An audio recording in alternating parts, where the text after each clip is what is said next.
A partir de agora, você é nosso convidado a acompanhar uma conversa sobre reforma política, um tema que é recorrente no Congresso Nacional, tanto no Senado quanto na Câmara.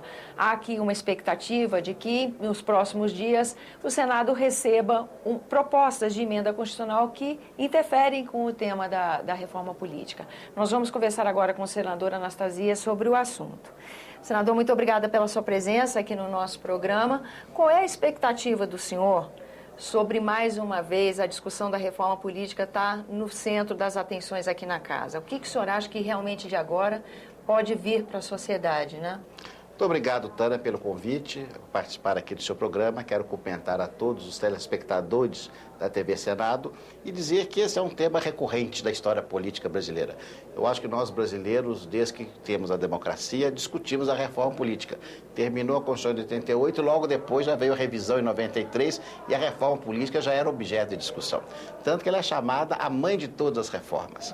Não há dúvida, Tânia, pelo menos a meu juízo, eu acho que quanto à reforma política, cada um tem uma opinião, mas eu acho que ela é fundamental. O que nós notamos hoje, andando nas ruas, conversando com as pessoas de meu estado, de Minas Gerais, mas os nossos colegas de outros estados, a mesma coisa, tenho certeza que você, o telespectador que nos acompanha, percebe que hoje há uma necessidade da sociedade em perceber mudança. Há uma crítica da representatividade não só do Congresso, mas também dos poderes executivos dos 3 níveis da federação. Então, essa questão da legitimidade, do fortalecimento dos partidos políticos, de clarear as regras de financiamento, questão da coincidência ou não dos mandatos, cláusula de barreira, regras quanto às disputas eleitorais, tudo isso forma uma grande base para discussão. E nós sabemos que a reforma política ela é muito importante, porque ela é que vai pautar a participação da democracia do povo. No Brasil, nós não temos condições ainda de termos a chamada democracia direta. 120 milhões de eleitores não têm condição de, a todo momento, comparecerem para a chamada democracia direta, como a Suíça pode acontecer. Com certeza, é outra proporção, é outro universo. Claro. Em contrapartida, o ambiente digital, de alguma maneira, permite e facilita. Propicia, pode né, ser senador? que no futuro, até a médio prazo, nós tenhamos condições de ter uma democracia direta no mundo inteiro. Mas, por hora, é fundamental a democracia representativa, por meio dos representantes, através dos deputados, vereadores, senadores, prefeitos, governadores, presidente da República. Mas para que esse processo funcione bem e que o povo se sinta bem representado, é fundamental que a eleição seja uma eleição legítima, representativa. Quando eu falo legítima, não só do ponto de vista formal, que é claro que ela é. Eu defendo muito o sistema da urna eletrônica, acho que funciona muito bem, acho que o Brasil deu um exemplo para o mundo em termos de tecnologia, de avanço eleitoral e de segurança do voto. Mas nós temos de melhorar a parte institucional. Nós sabemos que nós temos partidos políticos no Brasil que ainda são fracos. Nós temos uma profusão de partidos políticos. Nós temos dificuldades nas coligações. As pessoas sabem que votam em A, elegem B. Então, há, de fato, distorções eleitorais que são delicadas. Esse é o tema da reforma política. Então, aprimorar a representatividade. Aprimorar a representatividade. E as pessoas que acompanham o panorama político já há muitos anos percebem que esse debate não é novo. Esse debate é muito antigo. E agora voltou, como você bem coloca na sua primeira indagação, voltou à tona. A Câmara dos Deputados está apresentando várias propostas que estão sendo votadas na Câmara e que virão em breve à apreciação do Senado. Na verdade, o desejo dos especialistas, das pessoas que acompanham, daqueles que têm um interesse político maior, é uma reforma mais profunda, o que não se vê, por enquanto, nas decisões da Câmara. E nem tão fragmentada, né? Porque as pessoas que falam sobre o tema, né, os especialistas do tema falam isso, que é o tipo da reforma que não pode ser tão pontual, claro, né? Ela tem que ser pensada de uma maneira mais ampla. O senhor concorda com esse ponto de vista? Usando uma palavra adequada aos tempos de hoje, é uma reforma holística. Ela tem de absorver e abranger todos os aspectos de modo coordenado e harmônico. Porque é claro que uma coligação na eleição proporcional, permitida ou não, ela afeta a cláusula de barreira e vice-versa. A duração do mandato afeta também as questões relativas à coincidência ou não de eleições. Então, como você colocou muito bem, tudo está casado entre si. Por isso a reforma deveria vir dentro de um grande acordo, digamos assim, onde não digo consenso, que não haverá jamais, mas de uma maioria expressiva que permita, de fato, uma modificação desse patamar para dar mais legitimidade. Senador, eu pergunto para o senhor uma coisa, até que ponto a participação do eleitor poderia deixar essa reforma não tão importante? Vou tentar explicar da seguinte forma. Se hoje a gente tem 28 partidos representados na Câmara dos Deputados, e isso impede que você veja a ideologia de cada partido, sua proposta de trabalho e até mesmo nas relações com o Executivo, fica tudo um pouco mais complicado do que já é. Mas se um eleitor mais consciente não faria naturalmente essa triagem? De estar mais focado em partidos, um eleitor mais consciente também, se a sociedade fosse favorável, por exemplo, à não reeleição.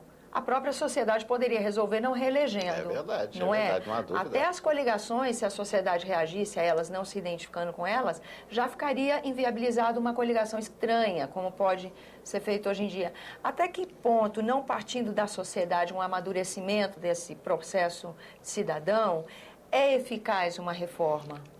O risco dessa sua ponderação, que é pertinente, que pode ocorrer, é haver uma distorção. Lhe dou o exemplo do voto obrigatório do voto facultativo. No Brasil, o voto é obrigatório. Muitos defendem o voto facultativo. Recentemente, na Câmara, foi derrotado o voto facultativo. Mas como a pena para quem não vota é quase que simbólica, então acaba que as pessoas resolverem, num grande movimento, não votar ou anular o voto, isso vai acabar levando a uma certa distorção da vontade eleitoral. E na última eleição presidencial, foi mais de 1/4 da população que optou por esse caminho. Então, ou seja, é uma questão delicada. Exato. Então, o ideal seria o Congresso, auscultando, ouvindo a opinião pública na sua maioria, conversando com os partidos. Volto a dizer, jamais haverá unanimidade nesse assunto. Jamais. A maioria será sempre uma maioria pequena, talvez, mas ela existe. Qual que é a melhor forma? Qual a melhor forma eleitoral? É o sistema proporcional ou é o sistema distrital? É o distrital puro, o distrital misto, chamado distritão?